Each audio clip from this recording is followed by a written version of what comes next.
I am from Namatanai. I was born in Namatanai Hospital. My mother was a nurse at that hospital, and my dad is an Australian, and he was a KIAP, patrol officer in the New Island, in the Namatanai area. So he got involved with my mom, and then I was born, and they went to court over me, but because he was going to be sent back to his country. Why the court? Because at those times, Australians were not allowed to get involved with local girls. And my dad was a naughty guy. He used to be on his bike and used to chase after my mom, and then eventually I was there. And my mom sort of went through a court thing with him, and my mom won custody over me, and he was deported out of the country by the Australian government. And I think the Talatala, or the bishop from the United Church at those times in New Guinea Islands, they helped to repatriate him back to his country. So that's where I was born. And I was mostly raised by my mom as a single mom, but then she remarried to a Rabal person, someone from East New Britain, and I have two siblings after me. And I can say that from Namatanai, I grew up there. I was probably about, 8, 9, and then we moved to Rabal, and mom remarried. And then I more or less was raised in Rabal, So my mom remarried and got those two, and then I went to school, firstly in a government-run school called Torchbearer in Rabal. Of course, I come from a family that we didn't have much, and my mom struggled a little bit to raise us. And at those times, it was very hard to do business or to get on with. She's only a nurse, and she didn't have much. And I was staying with our aunties, and they were helping to raise us, and it was very difficult. So, she raised the three of us mostly on her own, because the dad of my two siblings also attacked her, and the police got involved and removed her from her life as well. So she more or less raised three of us on her own. And after having been a nurse and having left and just being married again in Rabal, she lost all of that. So she was more like helping with my uncle with some little work and getting some money to sustain us in those when we were growing up. So my uncle helped raise us as well. My uncle was the manager of Rabal Hostel, so he was highly educated, and he raised us with my mom, more or less. So I grew up basically in Rabal, and I did my primary school in Torchbearer, which is not an international school, but a government school. From there, I went to Rabal High School in 1976, round about there, and then I did grade 7 all the way to 10 in Rabal High School. But interestingly, I sometimes attribute my leadership or my ability to be a leader because of my mom. She was a leader in the church, leader in her little community, in the choir groups. She always looked after the money. She always tried to be a leader. And so I think my leadership quality that came to me because of my mom. And at the same time, I became the a school captain. I was voted as the female school captain in Rabal High School. So I began to see that I could be a leader. And after that, after finishing grade 10, 1979, me and three of us from Rabal High School, and Annie, Eva Annie's sister, Benedict Griffith, and Janet Rowland. I was Rowland at that time. Sios is my married name now. So three of us, we finished grade 10 in Rabal High School, but we didn't even know what we were doing, but we applied for Sugeri Senior High, and we got accepted. So three of us packed our bags and came, and a lot of the people received us well, and we settled in. But sometimes they used to follow us around because we were three beautiful girls from Rabal, and the boys were following us, trying to be friends with us. And we settled in, and I have to be honest, I didn't know how to study, and I had to go and ask some of the Highlands people, how do you study? How do you do it? So they said, you take notes in the lectures, you come back, you do your research and that. So I learned how to be a good student in Sogiri. And Sogiri is some of the most memorable times of my life, and I made very good friends. And we have a group that's called Ex-Sogiri 1980-81, still existing. We meet every year and we keep the network going. So out of Sogiri, I would say that I learned very quickly how to study properly, and then I became the most improved student award, and I got maybe economics award and a few other awards. I remember getting 5 awards during the graduation. So from there, I felt that I needed to find a job quickly as soon as I finished my senior high, and I needed to get a job to help my mom, because my mom at this time, she was looking after my 2 siblings on her own, and I felt obligated. So although I did very well in my studies, and my recommendation from my teachers is for me to go to uni and pursue my career in uni, I declined it, and I applied for a job with civil aviation.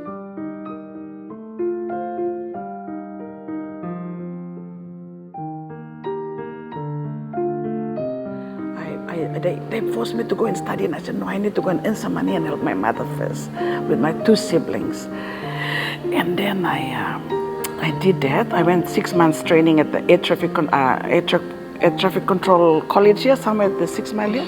And then I became an air traffic controller, starting from the very front where I just do flight planning, and the pilots come in and lodge their flight plans, and I transmit it to branches like provinces, and we take care of the pilots and their journey as a basic air traffic controller job. And then eventually I made my way up. After about 4 years I was with them, I made my way up to the control tower and to try and control traffic around the airport. So after that, my husband, I think 1985, 85 round about there. So that was, I finished in 81, then 82, up to about 84, I was with civil aviation. And then I was building a career, and I was doing really well, but my husband had to transfer, because my husband was in the army. So I'm more or less an army wife, and we raised our family there. And then we needed to go from here to Igam Barracks for a transfer.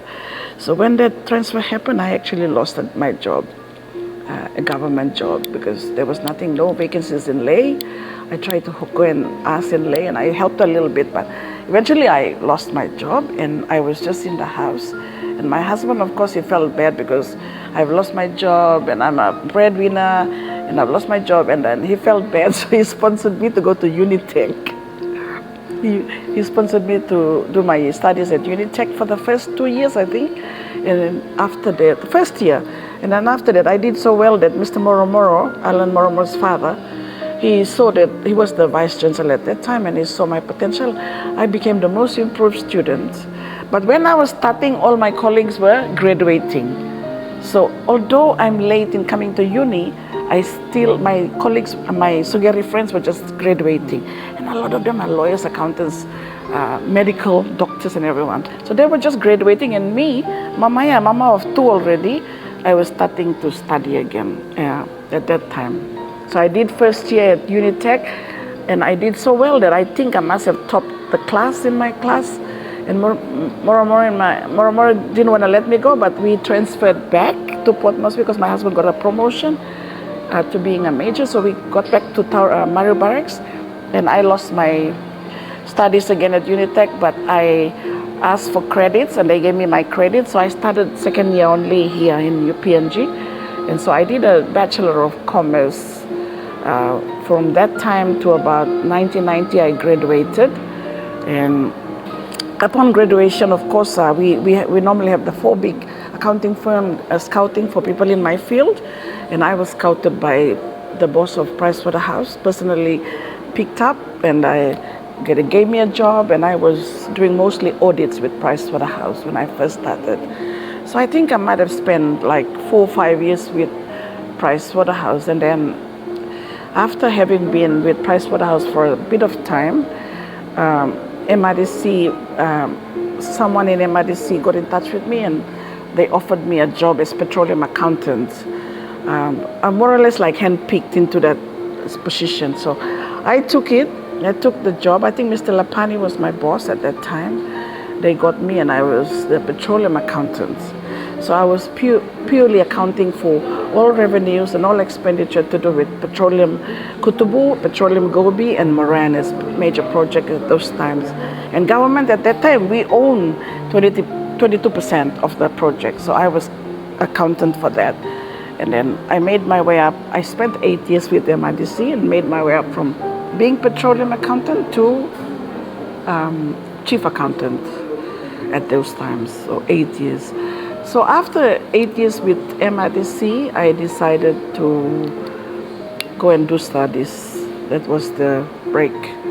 So I spent 2 years doing some studies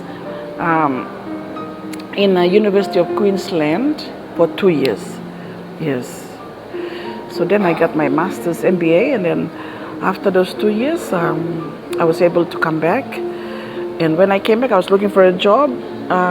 And then while looking for a job, I applied for my license to practice as an accountant.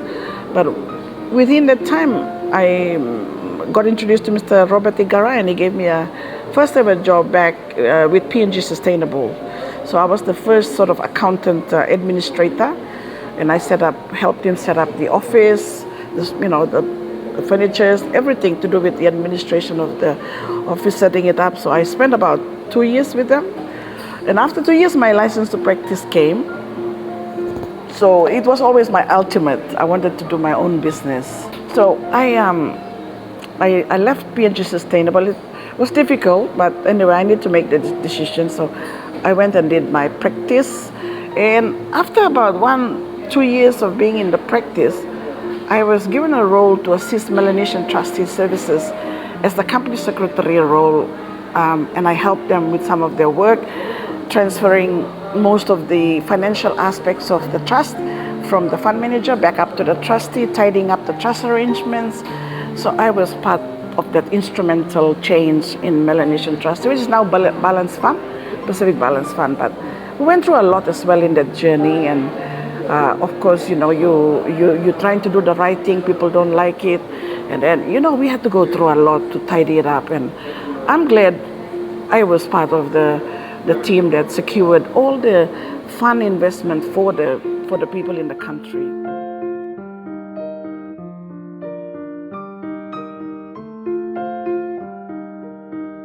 So within that time of my private practice, it was about another 4 years.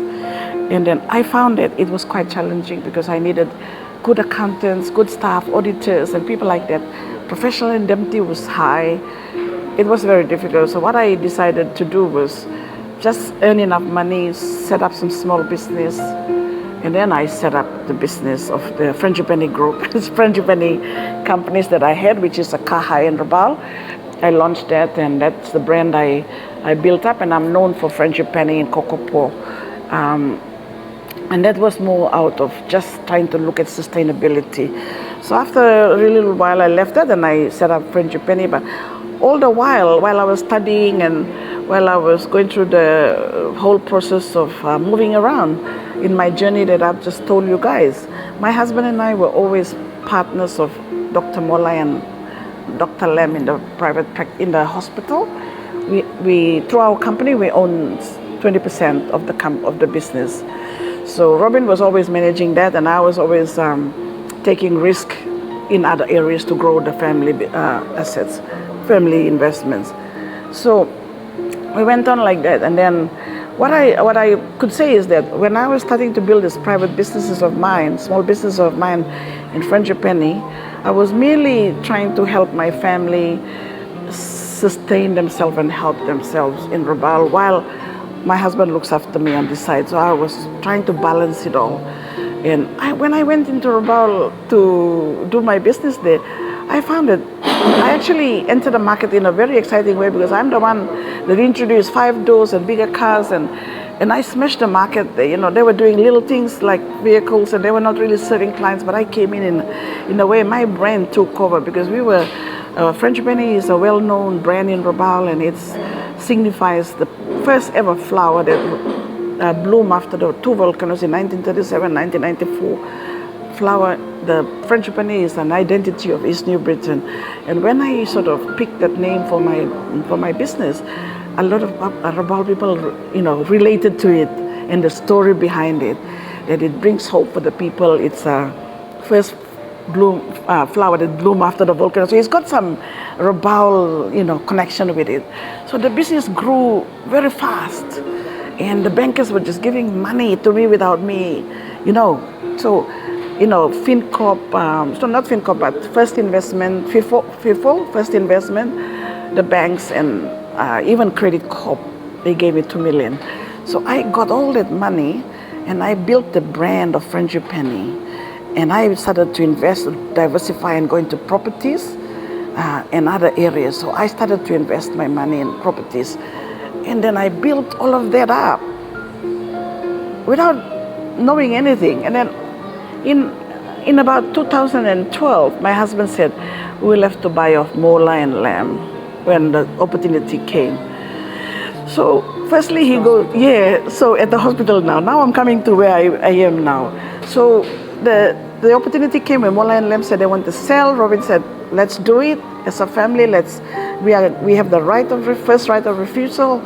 We either get it now or someone else will come and get it after 2 of us. So we went out and to the Pricewaterhouse, they did the proposal. We went to all the bankers, all the financial institutions.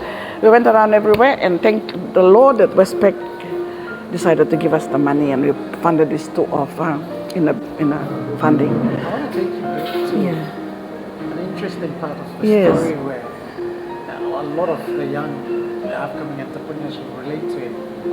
The feeling when you first realized that you had $1 million in your account as a business. What was the feeling like? I think it's a feeling of security. I'm secured now. I can only grow from there. So that was the feeling, like I don't have to worry now.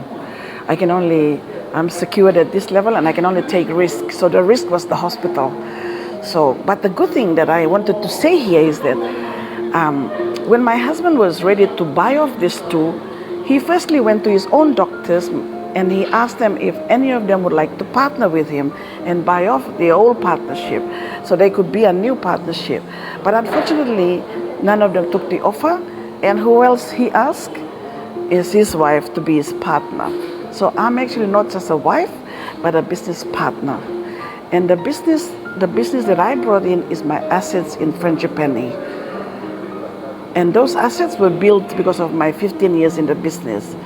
So those assets became part of Westpac's collateral, securing the loan for Robin and I to get a big loan and fund these two off.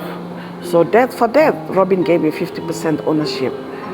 My own husband gave me 50% because we are both, sometimes when we first started, he'll introduce me, this is my wife, but she's also my business partner. So it was a bit awkward at those times. So sometimes it's enough, you just say, I'm the wife, so it's... But I think that part of the story is, a lot of people don't realize it, but that part of the story is my journey of a small business and my journey as a businesswoman and securing my assets enough for Robin and I to use it again and secure a big business like a Paradise Hospital. So that's the journey that I like to live, to inspire many young people that nothing is built overnight. You must build slowly, but you're building the blocks as you go. I want to take you back.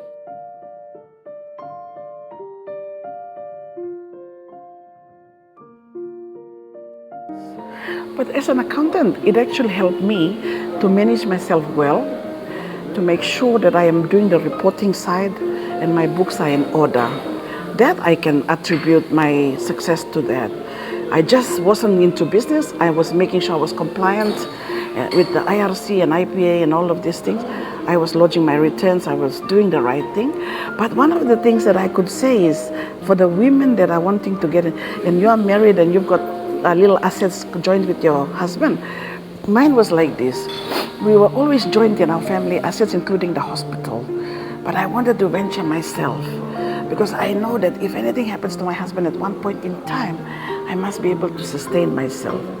So because I'm an accountant, I could structure the loan, even though they said, oh, we want your husbands to guarantee or to sign as a joint business. But I said, no, I would like it to be myself.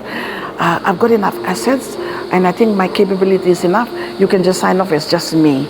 So that's how I convinced the bank to be able to roll out the funding under my own name. And then I invested in properties in Kokopo and many other parts in Mosby and Kokopo. So, yeah, what was the question again? Yes. So that's what I would think is like managing myself in a way that I can prove to the bank that I can pay the... And sometimes it was a struggle. I'm not saying everything was smooth sailing. Sometimes I was struggling to pay the loans with the banks. But the biggest thing I learned is you have to have a relationship with them, and you have to explain to them, I'm just a little bit down here, but I promise I'll catch up with my repayments.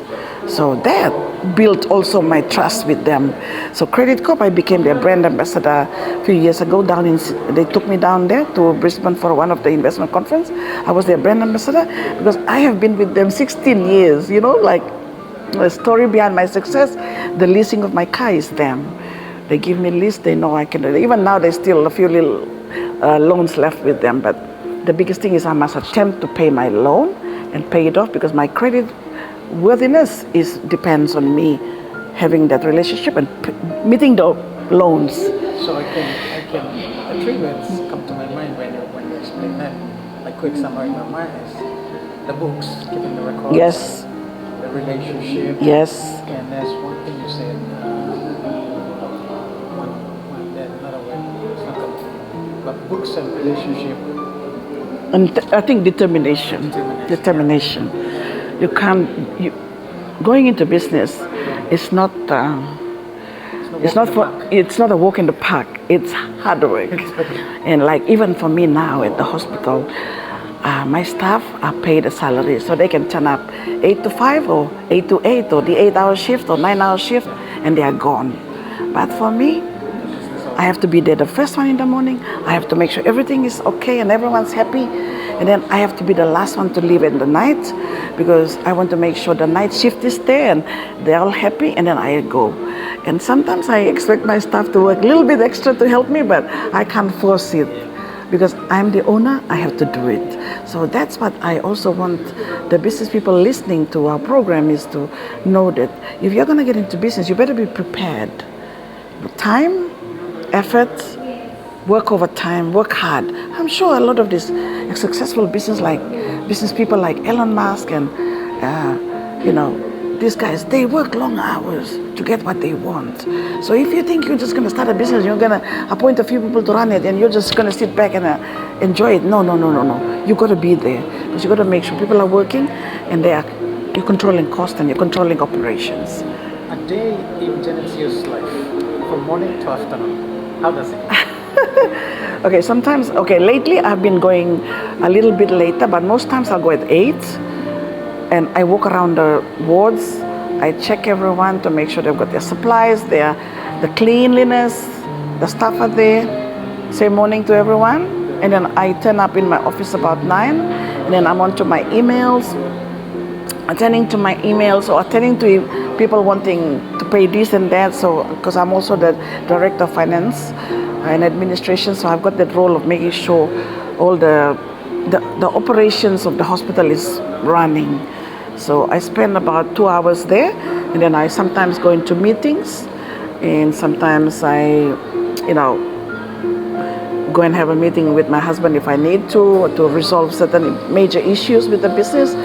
Otherwise, these days, for you young people wanting to engage with me, I allow 8 to 9 or 9 to 10, and 10 o'clock I have to be lock myself back at the hospital. So much there, because we have 230 staff, 24-hour operation. It takes a toll sometimes on us, so I need to be there.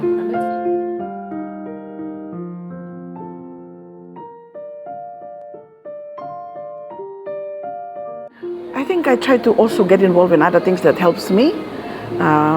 Sometimes I invested my own time, charity time, to building the fashion industry for 10 years, right? So I did that. I lost my son, Janet Sios, 6 years ago now, and he was my biggest support, my biggest part of my whole life. And when I did lose him, getting into charity work, building an industry like the fashion industry, which I didn't understand why we didn't have it, and Tonga and Samoa and Fiji have big fashion industry. Why Papua New Guinea, when we are the biggest nation in the Pacific, and we didn't have a fashion industry? I didn't know how to do it, but I paid first 2 years to get trainers from Samoa and Australia to come and train our people, and later on also it come and spread it. But I started to do those charity work mainly to get my focus out of my sadness and thinking of my son and all of that. And I also started to raise money, and with Enslom and all these singers, I used to raise money with them, and Junior Leonard Kani, and I used to help. I think I helped 5 hospitals, including Popondera, in which we gave an ECG machine. Samarai gave birthing beds and some wheelchairs, and I traveled all the way to Samarai to deliver. I went to Popondera to deliver that. West New Britain, we've given something as well for the mothers. I mean, we were raising money and helping many hospitals. But when I was, Westpac wanted me full time now to work with the hospital with my husband, I had to forego some of those things now, cut, and this is where I am, just trying to help Robin to build the brand. What's your vision for the fashion industry in the country and the Pacific region as well? Well, the fashion industry is a billion worth of industry in the world. Like, everyone wants fashion. When I go to Sydney and I buy a piece of good new clothes, I feel good. So, Yumi Papua New Guinea, can I tell something? When I first got into this industry to try and help the designers, our guys were not dressing up. I'm sorry to say. Slippers, t-shirt, not even conscious of the fact that they are underdressed into a meeting. These days, people are conscious of their dressing up. You see, our boys are dressing up more, but I also wish that they could also wear suits so that they can look even more smarter. But one day we'll come to, like Africans, you see them, they are up there, they're dressing up for even if it's not a very formal, but they dress up because they want to present themselves well. So the fashion industry has got a huge potential in this country. I am just taking a break for 1 year from helping them. I hope also that they can appreciate what we've done for them and come together again and rebuild and really focus on how we can develop our industry properly. It's got a huge potential. There's 10 million or 12 million of us. And if we develop a good industry, we will be even go further beyond New York.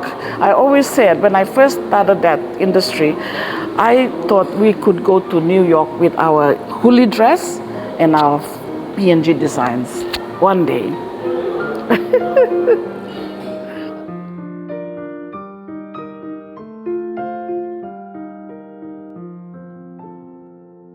So my advice to upcoming young people that are thinking of running their own business, I would like to say that it is very much possible.